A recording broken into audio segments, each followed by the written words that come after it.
अब हम देखते हैं क्षिप्रा नदी के बारे में सभी पॉइंट। देखिए जो क्षिप्रा नदी है इसका उद्गम कहाँ से होता है? इंदौर जिले की काकरीबाड़ी नामक पहाड़ी से। अब इसको याद कैसे रखते हैं कि जो क्षिप्रा नदी है, आपको मालूम है क्षिप्रा नदी पर उज्जैन के पास बहुत बड़ा महाकालेश्वर ज्योतिर्लिंग है ना, बहुत बड़ा, बड़ा यानी बड़ी है ना, तो बड़ी यानी काकरीबाड़ी से निकलती है क्षिप्रा नदी। काकरीबाड़ी कहाँ पर है? इंदौर जिले में, ये तो मालूम है।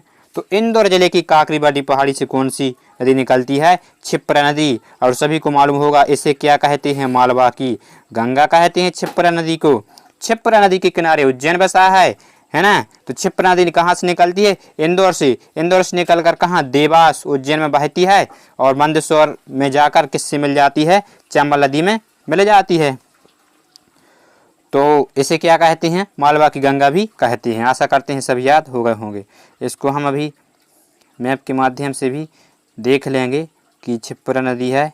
देखिए यह है क्षिप्रा नदी, यहाँ देखते हैं हम। जो क्षिप्रा नदी है कहाँ से? इंदौर जिले के काकरीबाड़ी नामक पहाड़ी से निकलती है उज्जैन, ठीक है, शाजापुर होते हुए कहाँ पर? ये उज्जैन शाजापुर होते हुए मंदसौर में किससे मिल जाती है?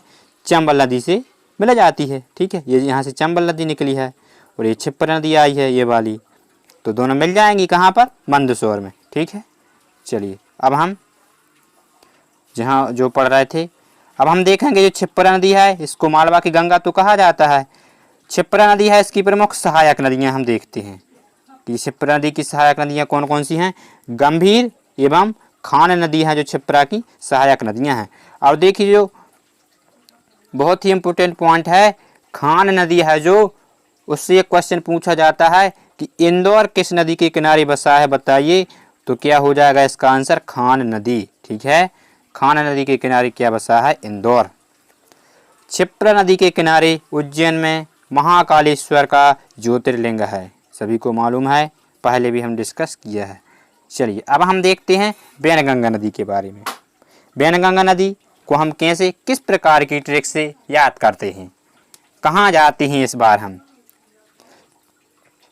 वैनगंगा नदी है जो, इसका उद्गम सिवनी जिले के पारसबाड़ा नामक पठार से होता है।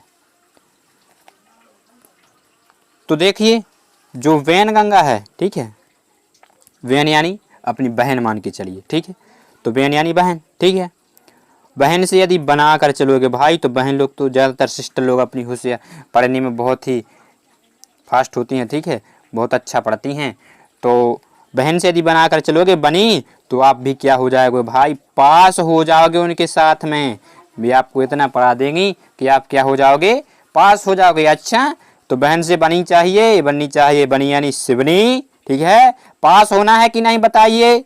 तो पास होना है तो फिर पारसबाड़ा से निकलती है, ठीक है। आशा करते हैं आपको याद हो गया होगा, ठीक है भाई। चलिए, तो सिवनी के पारसबाड़ा नामक पठार से कौन सी नदी निकलती है? वैनगंगा नदी। वैनगंगा नदी से बहुत इंपोर्टेंट पॉइंट पूछा जाता है कि जो वैनगंगा नदी है और वर्धा दोनों के मिलन स्थान को क्या कहते हैं?